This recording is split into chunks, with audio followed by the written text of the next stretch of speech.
Hi everyone, my name is Dr. Rachel O'Neill and I'm an Ohio licensed professional clinical counselor. I wanted to talk with you a little bit about family and the way that family may have been impacted by the pandemic situation. For many of us, our family is our source of support. And again, we all have different definitions of family, right? So for some of us, it's blood relatives. For others, it's individuals in our life who have been a source of support and well-being for us throughout a period of time.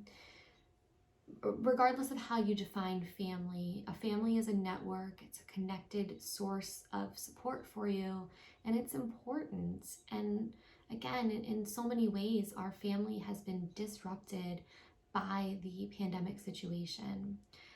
For many of us, because of physical distancing, we haven't necessarily been able to see our family in a way that we previously would have been able to. For others, we may have increased family responsibilities. So maybe we're in the role of caring for family members, or maybe we're a parent and we're juggling responsibilities in multiple areas: work, caring for children, caring for elderly parents.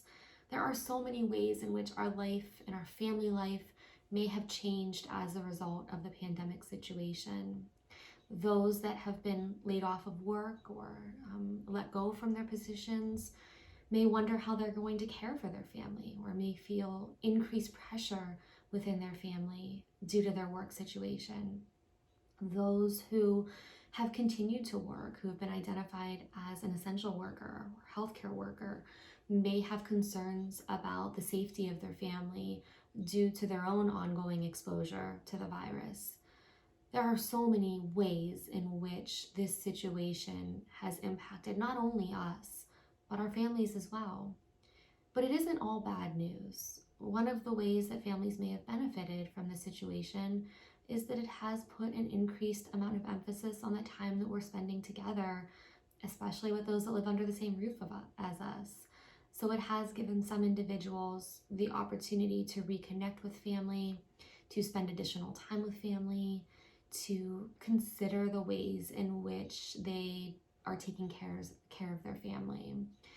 Even for those that aren't living under the same roof, it has increased our sense of creativity around how we spend time with family.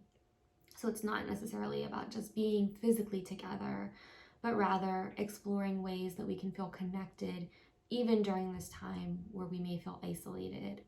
So that may be trying out video calling, that may be writing letters, that could be driving by your family member's house and waving.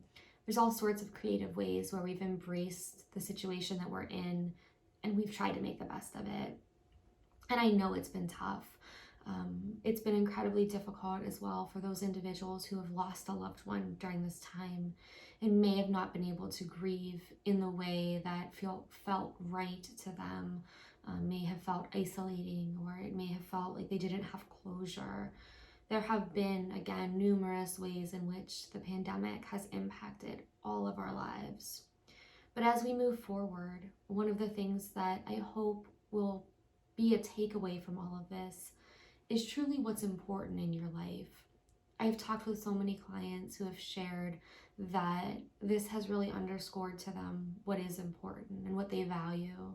And I think that it's so easy in our day-to-day lives to get caught up in how busy we are, or the things that need to be done, or just everything that happens in each day.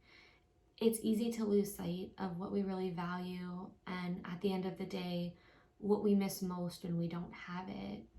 And so I hope as we begin to move out of the pandemic and we begin to recover, that we'll continue to place that emphasis on family, and that we'll continue to find ways to make space for our family, to engage with our family, to spend time with our family, to make meaning with our family. Because for many of us, that's the thing through the pandemic that has been most profound, is the loss of that connection with those that we love in our life.